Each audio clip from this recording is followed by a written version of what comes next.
Hello guys, नमस्कार. स्वागत आहे आपल्या नवीन ब्लॉगमध्ये.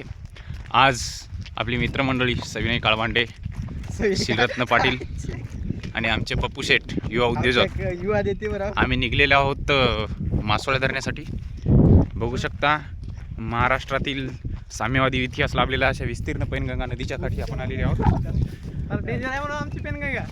ह्या नदीकाठी वसलेल्या विशाल आणि अतुलनीय लाभलेल्या वारसाला, इतिहासाला आपली पैनगंगा नदी साक्ष आहे. पाहू शकता कशा प्रकारे आपण नदीवरती आलेलो आहोत, त्या तीरावरती आलेले आहोत.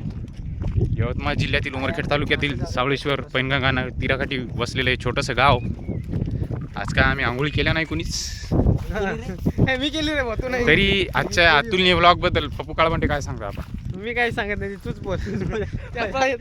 शिलरत्न पाटील काय सांगता?